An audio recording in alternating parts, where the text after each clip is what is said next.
Hola, bo día. Eu son José Luis Vázquez, son do Centro Integrado Universidade Laboral en Culleredo. Dixeronme se daba aquí unha charla de metodoloxía BIM aplicada á xestión enerxética, non?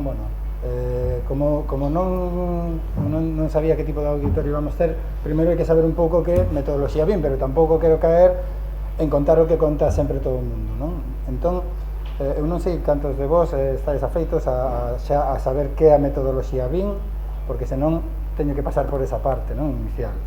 Entonces, como temos media horita, estos son charlas express, vou correr un pouquinho. Entonces, mirade.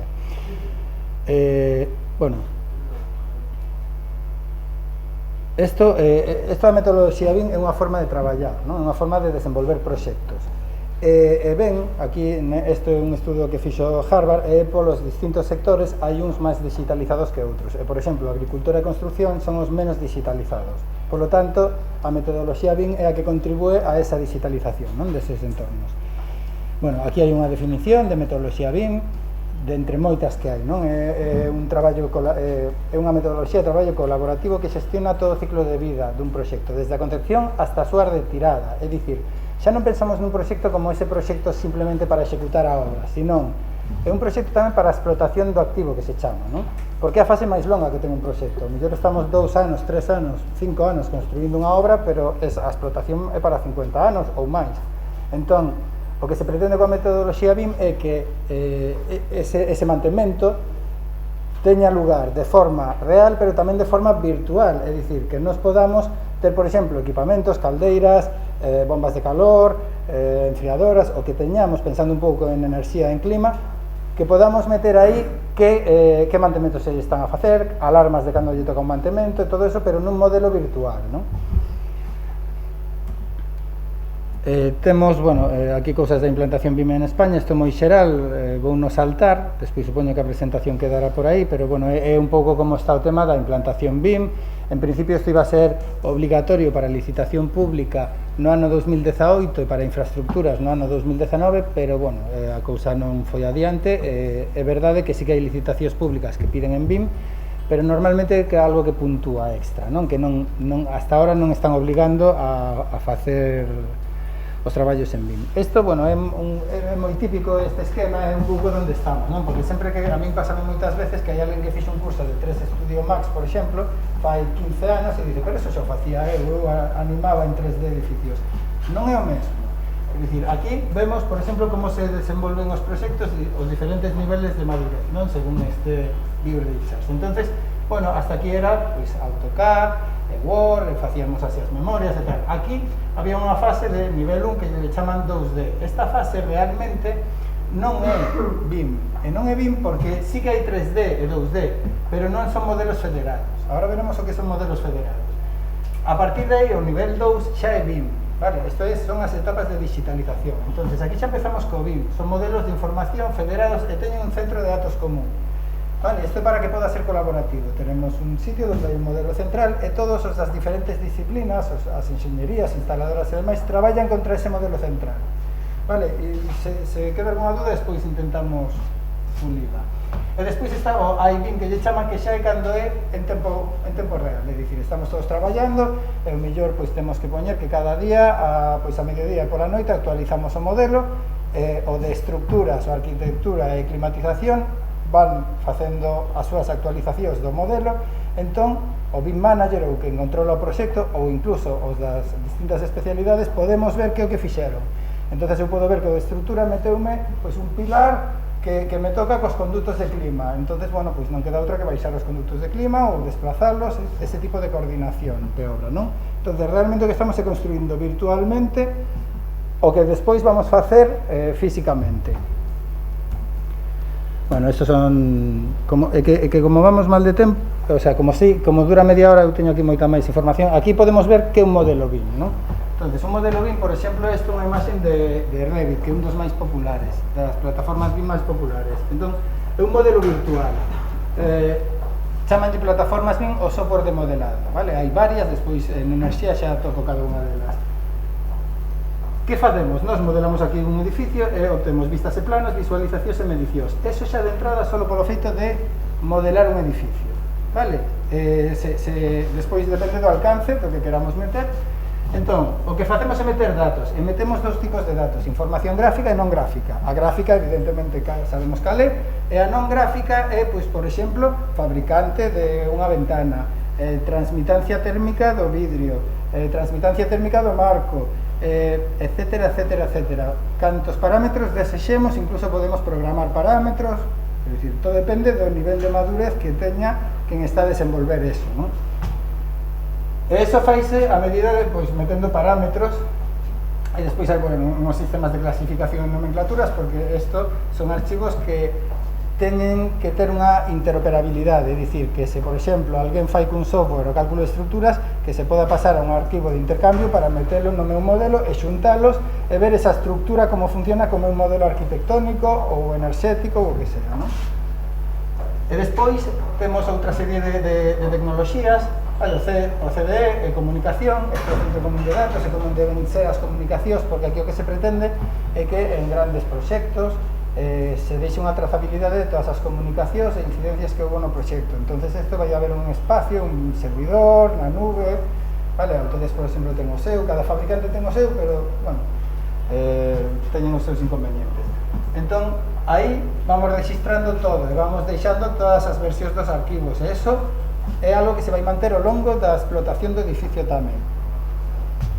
Realidade virtual aumentada é mixta, non? Pois, bueno, isto, unha vez temos un modelo 3D, pois xa temos moito feito para poder, simplemente con as gafas, pois poder camiñar por ese modelo, facer unha ruta, vale? Se vades o stand na realidade laboral, veredes que hai unha pantalla táctil, e o que fixemos foi unha fotogrametría do noso centro, así dunha parte, e podedes ir navegando, ir a un sitio, parece un videoxogo, non? Vas dando como se estiveremos nunha tablet, e era o que fixemos cos alumnos do curso de especialización en BIM, que empezamos, bueno, pois pedironos algo e pois facemos isto, non? A intención é facer o centro, e eso mesmo metémolo no Street View.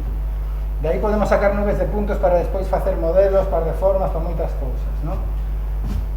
Vale, entonces, bueno, moitas tendencias, e despois hai outra serie de cousas que o millor, pois, bueno, quedan para outro momento.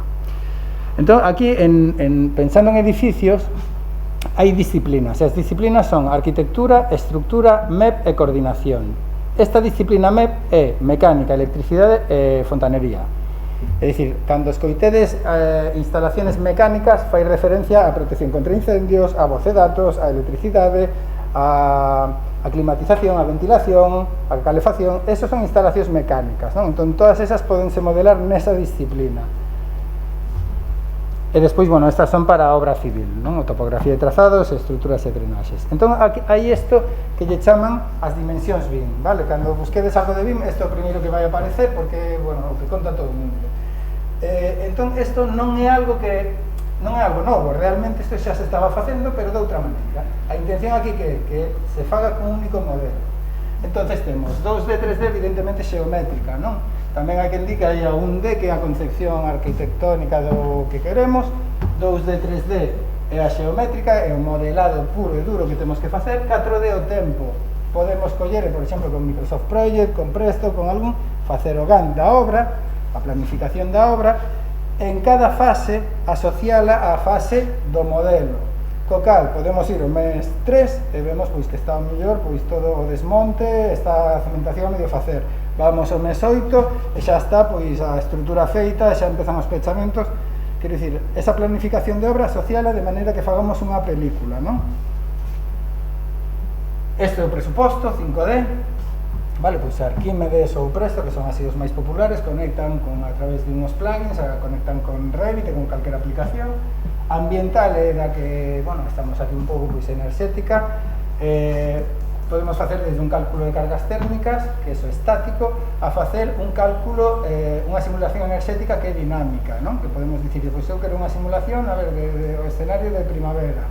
Podemos facer, por exemplo, moitas veces o que facemos é pois dibuixar unha vivenda e colocamos con masas, unha masa, pois os edificios que a rodean para facer unha simulación e ver hasta onde chega, pois, por exemplo, o sombreamento, non?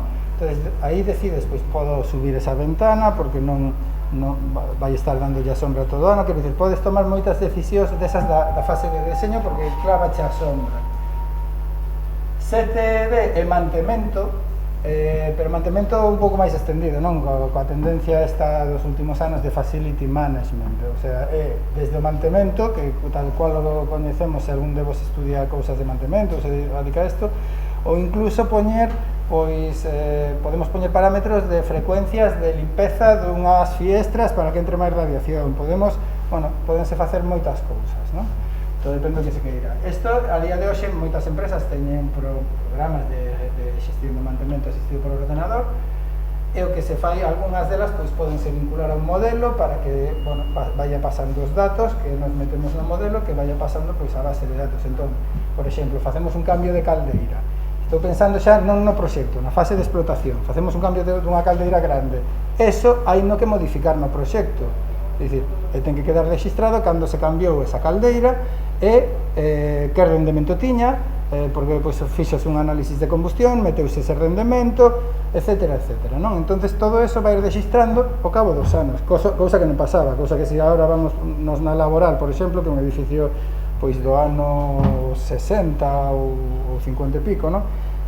Bueno, nin se executou tal cual o proxecto, cada vez que temos algo hai que ir a miralo realmente porque non o temos. Entón, desta maneira, o que conseguimos é que os edificios que se fagan baixo esta metodoloxía teñan todos os registros para poder ter esa información e tomar decisións. Isto se pensamos máis alá, podemos pensar en cadenas, non? Que sei, desde supermercados, o que sea, e se teñen todo modelado así incluso para petición de ofertas ou para estadísticas de averías en máquinas, para moitas cousas, é dicir, podo unificar, podo extraer datos de todos os modelos nunha base de datos e dicir, bueno, pois a ver, se pido unha oferta, en lugar de cambiar, como vou ter que cambiar máquinas durante varios anos, pois a ver, se fago un paquete, quer dicir, podemos tomar decisións dese tipo, non? Por eso ten a ventaxa esta. E despois outras, porque, bueno, hai seguridade, hai cousas para obras lineais que, bueno, non nos compete tanto. Vale, entonces vou baixando, aquí, bueno, representación gráfica, pois aquí fun pasando polas diferentes, poñendo algunha imaxen. Estos son os programas que se chaman plataformas BIM máis populares, non? Máis populares, é dicir, máis vendidas no mundo, e isto se mirades, pois, bueno, todo depende, non? A ver, nos a que estamos dando na laboral é Revit, o sea, porque, quer dizer, hai tanto software que manexar en metodoloxía BIM que hai que atopar o camiño, e cada un ten que seleccionar o software que cree que vai poder vender, non? É dicir, aquí en Galicia traballase moito con Revit, pero igual noutra comunidade, pois que hai máis temas de arquitectura e traballan pois facendo casas máis, só arquitecturas de vivienda unifamiliar, pois o mellor prefiren artificar, vale, tecla máis de estruturas, o plan, ou temos este Ecosim, pois que estos edificios de Emiratos Árabes, estos edificios tan grandes, normalmente están todos feitos con Ecosim. Despois Civil e Infraworks, que é para infraestructura. Vale, entonces isto vai xerando, necesita unha serie de experiencia, é moi laborioso, non? Por exemplo, para facer esta mesa, temos que facer unha familia que se chama en Revit ou un obxecto BIM. Entón, esta mesa podemos supoñer que a temos en 3 tamaños. Vale, pois o que facemos unha familia que dentro ten 3 tipos, que son os 3 tamaños. Entón, isto, unha vez feitas esas familias, claro, isto en CAD era un rectángulo. Isto pasa a ser unha mesa de verdade, bueno, unha mesa digitalizada, non? O sea, unha mesa en 3D. E que ademais cambia de tamaño, que ademais pode ter o prezo incluído, ademais pode ter o fabricante, o material, as calidades, bueno, todo, non? Entonces isto moitas veces xa está feito por algún fabricante ou está feito porque na fase de deseño pois fíxose, por exemplo, o SolidWorks. Bueno, pois ese SolidWorks poderase guardar nun tipo de archivo de intercambio que se chama IFC, e ese IFC podémoslo abrir con Revit ou con calquera. IFC é o arquivo de intercambio estándar que ten BIM, vale? Building Smart é a Asociación Internacional para a Implantación BIM, sacaron ese tipo de archivo para que poda ser interoperable. Non é que funcione a perfección, irase mellorando, pero por exemplo con Revit non funciona a perfección. Pero bueno, aí son cousas ás veces que son estrategias, non, dos fabricantes. Isto, por exemplo, bueno, aquí tiña un Enscape que, bueno, en función do uso que lle queremos dar, hai unha cosa que se chama usos BIM, non? Entón, os usos BIM é para que queres o modelo en cada fase do proxecto ou da explotación, quero dicir, o mellor o único que queremos, pensando en enerxía, non? É un cálculo de carga térmica. Chégame, porque vou dimensionar o chan radiante ou os fan coils ou o que sea, e chégame un cálculo de carga térmica, pero millor vamos a unha licitación que dice, non, é que eu quero un proxecto que teña unha simulación enerxética dinámica con Energy Plus. Entonces hai que empezar a pensar, vale, hai que empezar a pensar e a buscar colaboradores. Isto é colaborativo total, o sea, aquí que ninguén pense que pode facer todo, é dicir, porque saberedes, os que traballedes un pouco algunha vez con isto, quer dicir, pasas de ser enxeñeiro, de entender as instalacións dunha maneira, a ter que saber como se resolven pois os codos, as tes, que tipo de conexións hai, que tipo de plásticos, que tipo, quer dicir, entramos a un nivel moito máis profundo e collendo tamén a parte de arriba, quer dicir, cumprir normativa, pero tamén saber instalar, saber moitas máis cousas de cada disciplina ou de cada especialidade, non? Entón o que dicía, aquí depende, é verdade, estaba cos usos BIM. O uso BIM, imaginamos, primeira fase, non? Fase de deseño. Dices, bueno, aquí a promotora o que quere é vender, non? Entonces, na fase de deseño, o mellor, un dos usos BIM que lle queren dar ao modelo é esa realidade virtual, é dicir, vale, como queres esa realidade virtual? Querela nunha pantalla, querela con as gafas, como queres? Porque ao final eso vende os pisos, e eso fai que se venden os pisos, pois o promotor non requira de tanta financiación, non, para poder executar a obra. Eso é un uso BIM. Queres eso? Ten un coste, falamos de horas de traballo, moitas horas de traballo. Sigo insistindo, dadevos conta que aquí parece todo moi bonito, pero cando ves un modelo, pero é porque xa está feito, pero cando hai que facelo, tes unha mesa e ten que funcionar, que a mesa está en distintos tamaños, así ya igual, e así todo, pois, quer dicir, son moitas horas de traballo, non? Vale, isto é de presupostos, hai dúas imaxes de Presto e de Arquímedes. Isto, por exemplo, pois, é un tipo de informe dos que saca, vale, dos que saca Revit, non? Vemos que podemos facer desde un análisis enerxético a certificados de sustentabilidade, que non son, estos son os LEAD, os BREEAM, os verde, vale? Entonces, nos podemos, hai plugins para implementar pois un tipo de certificado de sustentabilidade para meter no programa. Temos cálculo de cargas térmicas, non ten nada, iluminación, pois ten tamén conexión con Dialux para poder facer cálculos de iluminación, e, bueno, pois podes facer outras presentacións. Xustificación da HE, todo depende do programa que utilicemos, necesitaremos unhos módulos ou outros. Simulación enerxética, pois a obtención de diagramas, vedes que, bueno, algunos diagramas que ao final, pois nun proxecto, pois quedan bastante ben. Aquí, bueno, isto vémoslo despois, hai plugins para todo, para facer certificados enerxéticos, para facer simulacións, para, bueno, para incluso para Passive House, bueno, hai para moitas cousas, non? Despois, aquí temos o de mantenimento. Aquí hai unha cousa clave nesto do BIM, que é o nivel de detalle. Ademais é un pouco confuso ás veces, porque en inglés é LOD.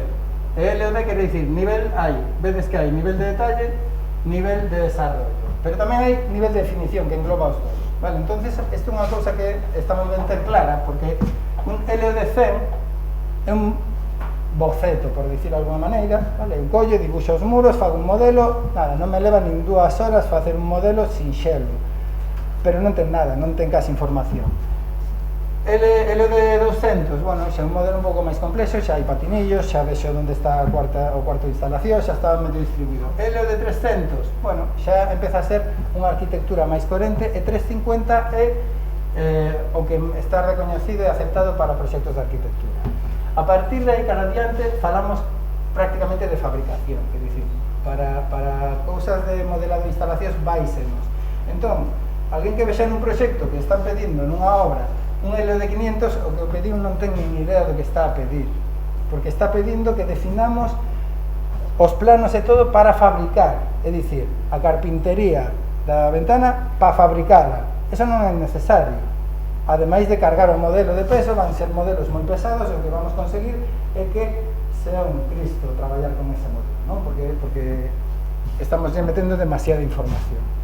Vale, entonces, a diferencia, o lío que hai aquí é LOD, vale, fai referencia a información gráfica e non gráfica. Entonces, LOD repítese moito, pero entonces cando lemos un BEP é o BIM Execution Plan, non? O plan de execución BIM. E aí, cando lemos, teñenos que dicir que se espera. Pois, por exemplo, para carpintería metálica, para muros cortina, pois haberá un LOD de nivel de detalle para saber como teño que representalo, a que nivel, vale? Que xa vos digo que será un 350, e o nivel de desarrollo. O nivel de desarrollo é que datos queredes que lle metamos. Bueno, pois quero que lle metades o color, quero que lle, pois, o RAL, o que sea, tanto vidrio como a carpintería. Quero que lle metades a transmitancia térmica para que me faga cálculos cando leve a unha ferramenta de simulación enerxética. É clave, eu isto fago con Revit, e con Revit é clave meterlle sempre os datos térmicos aos materiais. Nos collemos un muro, facemos as súas capas, vamos entrando nos diferentes materiais, e o que lle dicimos é, pois este é un muro de termoarcilla, pois buscamos a termoarcilla e creamos un parámetro térmico para que este a conductividade térmica da termoarcilla e me meta o cálculo cando eu lle dou o espesor. Entonces, por exemplo, para un muro vou vendo, pois, o espesor, vou vendo a transmitancia, bueno, vexo a resistencia, como un programa americano, os americanos traballan máis coa resistencia, pero o que facemos é, pois eso, a inversa da resistencia e a transmitancia, e comprobamos que se atope dentro dos marxes que nos recomenda o código técnico, ¿no? E así vamos andando. Entonces, vemos isto aquí, por exemplo, ¿no? Vemos aí, isto é nivel de detalle, por lo tanto, aí vemos, eso vale para unha caldeira? A min podeme valer, todo depende.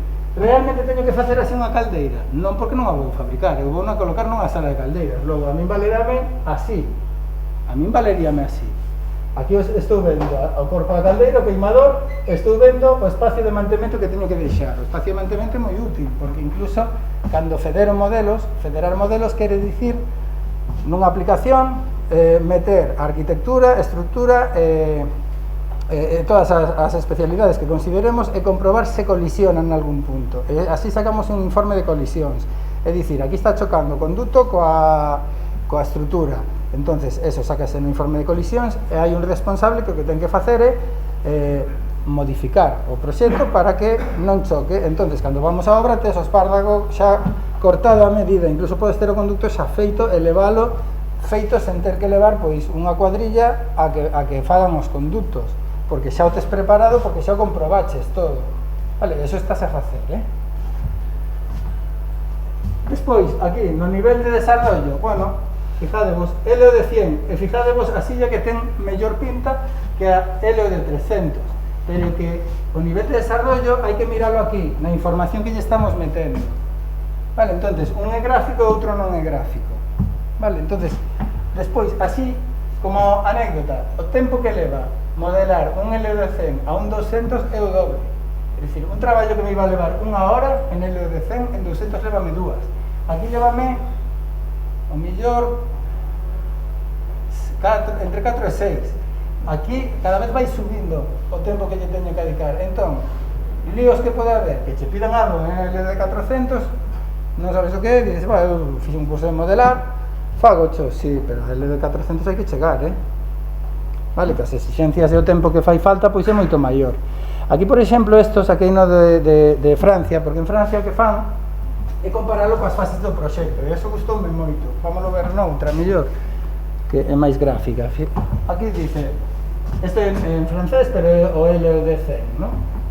Estudios previos, vale, dice, para análisis de impacto, pois aquí xa, eu se fago isto, con masas xa podo empezar a ver a radiación, como lle cae a sombra, podo tomar decisións, onde coloco as ventanas, porque eu podo colocar ventanas e saber exactamente como lle vai caer a sombra a día de hoxe. Ademais, vamos despaciño, movendo o modelo, vamos día a día, ou hora a hora, e vas vendo a que horas lle toca. Entonces, bueno, podes evitar sobrequentamento en verán, que pasa moito, cousas deste tipo. Anteproxecto LD200, bueno, pois xa temos eso, áreas técnicas e demais, non? Proxecto básico, xa é un LD300, e xa existe coordinación entre disciplinas. Aquí xa temos o proxecto de execución, vedes que estamos xa en 400, vale, se de arquitectura vale 350, normalmente, pero o modelado sempre vai estar en curso. Quer dicir, aínda que aquí, este xa é o proxecto das BUT, é dicir, aquí xa acabamos a obra, xa fomos avanzando coa obra no noso modelo para que sea fiel o que se executou. E posteriormente vamos a explotación do activo. Vale, quero dicir, ainda queda moita vida útil dese proxecto porque vai haber cambios, vai haber que resolver cousas, vai haber obras, entonces temos ese modelo que habería que ir actualizando. Aquí vemos, bueno, este é un mapa que puxen aí de ferramentas BIM, hai moitísimas, cada vez máis, posiblemente, isto vai medrando moitísimo, non? Estos son ferramentas de comunicación, estilase moito utilizar Trello con Slack, pero bueno, pode gustar ou non. O tema é que hai tanto fluxo de comunicación que supoño que a todos vos pasou non atopar un correo electrónico que ten un DWG que queredes utilizar para algo, volvese tolo. Entón a intención é que todo quede no centro de datos común para que todo o mundo teña ali o repositorio de todo o que está sucedendo na vida do modelo. Despois, con xestión enerxética. Bueno, aquí hai moita parrafada, pero realmente a xestión enerxética vistedes o que contaba antes, non? Que podemos, desde un depende do que queiramos, depende do uso que queramos. Quer dicir, non vas pedir unha simulación enerxética dinámica se realmente non a precisas, porque son moitos cartos ao final, porque son horas, son traballadores modelando, metendo datos e datos, non? Entón, cada software ten o seu plugin normalmente. Isto, por exemplo, un software, unha plataforma BIM, igual que Tigor Debit, podo dicir edificios. Vale, pois é outra. Vale, EDH Software, e vemos que ten Term Plus, pois é, ao final fai o que fai todo. Quer dicir, o que fan é, pois por como vamos de tempo? Quedan 5 minutos. Sí. Podo alargarme 5 máis? Sí, vamos a jugar un caso. Vale, entonces, tengo de sempre, quer dicir, transmitancias, volúmenes de aire, temperaturas, quer dicir, ten os que saben un pouco de clima, pois ten eso, non? Os datos para facer esas simulacións, ten bases de datos climáticos, podemos usar unhas ou outras, vale? Aquí, por exemplo, en Revit, eu collo no plano, collo a casiña, coloca como unha chincheta, coloco en Coruña, e o que fai é iluminarme todas as estacións meteorolóxicas que ten Coruña, marco a que quero, e xa toma de aí os datos. Entón, vai tomando de aí o histórico. Vale, entonces isto máis ou menos tampouco para pararme moito en cada un, porque, bueno, tampouco os domino todos, evidentemente o que fixen foi un pouco ver que ferramentas se manexan, o que utilizo é o último, xa o veremos. Vale, este é o plan, que tamén ten, pois, o AX300, o 3000. O AX3000 é unha aplicación para o plan que, bueno, ten moitos módulos, ten desde un módulo, bueno, a climatización meteron na ventilación, porque separaron calor, calefacción, ten un módulo ventilación, está dentro da climatización, bueno, está PCI tamén, ten todo. Este Archicad, que tamén ten pois o seu propio plugin, e vedes que ao final os gráficos que saca pois son similares, quer dicir, a diferencia moitas veces, e sobre todo a efectos de requerimentos do cliente, non? Que se chaman aquí, que o cliente moitas veces é un organismo público ou é unha licitación, o que vamos a topar é que nos piden que modelemos cun motor en concreto. Bueno, poderíanos dicir, queremos que sea en Revit, pero normalmente dicen, para modelados enerxéticos, dicen, queremos que sexa con Energy Plus. Entón, o que temos é que buscar cal destas aplicacións permite un fluxo de traballo con Energy Plus, non? Por exemplo, o Revit o permite porque Insight, que é o plugin que ten para cálculos enerxéticos, traballa con Energy Plus. Cipe tamén traballa con Energy Plus. Entón, isto é nada, ir á páxina, ver cal hai que usar, pero bueno. Por exemplo, Cipe-Term tamén traballa con Energy Plus. Vale, Energy Plus é o motor de cálculo que ten, que é da Axencia da Enerxía Americana, é gratuita, e, bueno, é unha das máis recoñecidas, non? Bentley, este é o que vos dicía de Icosim, que, bueno, tamén ten o seu módulo para todo, para solucións enerxéticas e demais, non? Este é o Revit Insight. Vale, entonces nós o que facemos é modelar o edificio.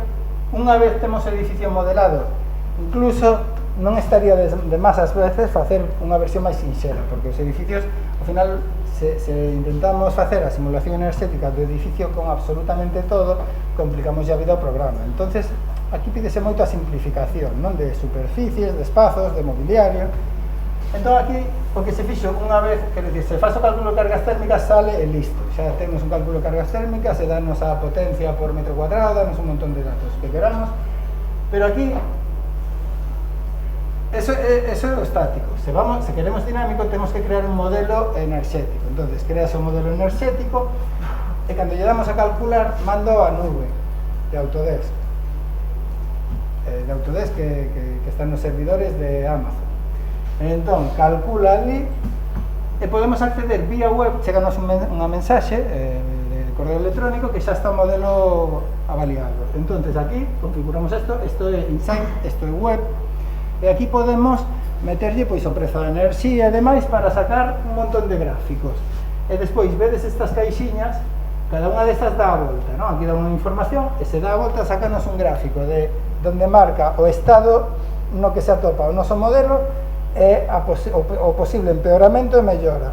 Entonces vemos a capacidade de mellora que temos para ventanas orientadas ao norte, ao sur, ao leste, ao oeste, muros orientados, o sea, hai un montón, muros orientados ao norte, sur, este, oeste, e así todo. Para todo podemos ir vendo, entón, donde vemos que hai posibilidade de mellora, poderíamos volver ao modelo arquitectónico, modificar eso, recalcular, é un proceso pois de recálculo e de retroalimentación, de ir vendo onde nos atopamos.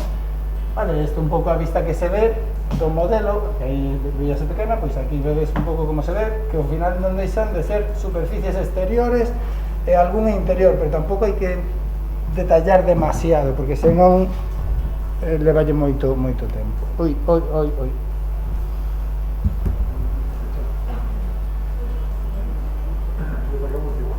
Se me acabó el tiempo. No, solo vale. Mira, aquí, por exemplo, esto parece moi interesante para todos os que traballedes en cousas de clima e de instalacións. Aquí o que vemos, mirad, isto, por exemplo, é un sistema de un edificio así bastante xeitoso e ten un sistema VRV. Este non ten as tuberías metidas, pero o que se fixo aquí foi, claro, o falso teito estaba moi xusto para as instalacións de ventilación, porque a exigencia é moi alta, e metemos, bueno, estos son equipos de Mitsubishi, ¿no? Entonces está aí toda a rede de equipos e demais, está toda a ventilación, e estos son as tábuas. Se eu modifico aquí unha reixa, modifícase aquí. Se eu modifico aquí un equipo, modifícase aquí. É dicir, é un modelo único. Vale, se eu borrar aquí un equipo, desaparece de ali. Entonces, ¿qué permite esto? Pois ver si a instalación está funcionando. Veredes en moitas ocasións que alguén dice, eu fago un BIM todo. Sí, bueno, pero moita xente modela isto e simplemente ves os conductos modelados. Isto ben feito ten que salir isto. Isto chamase o inspector do sistema. Se a mí non me sai aquí o inspector do sistema, quere dicir que isto non ten fluxo, que non ten caudal. Eu, aquí metemos os conductos e aquí vamos vendo a perda de carga, vamos vendo a presión que ten, e incluso podemos chegar a ver a sobrepresión que temos en alguna reixa por se houvese que axustala, quer dicir, o nivel de precisión é alto, é moi laborioso, pero é alto. Entonces, bueno, a mí pareceme que para facer proxectos moi fiables e para os as-build, saber onde está exactamente cada equipo, que características ten, se o temos que cambiar ou non o temos que cambiar, os mantementos e demais. Vale, isto, por exemplo, é un pouco que vos comentaba, non? Hasta aquí temos o modelo de información do proxecto. É dicir, isto para executar o proxecto, pero unha vez executado temos a explotación. E durante a explotación temos que manter todo isto, a documentación non gráfica e a gráfica, non? É dicir, todo, porque aquí vamos xerando familias, vamos xerando documentación, moitas cousas, entonces, bueno, isto é o que compón o entorno común de datos. É un pouco, bueno, así a toda velocidade isto é o que poderíamos contar algo máis, pero se tedes algunha pregunta podo respondela, pois adiante. ¿Nosotros qué estudios deberíamos tener para poder hacer este?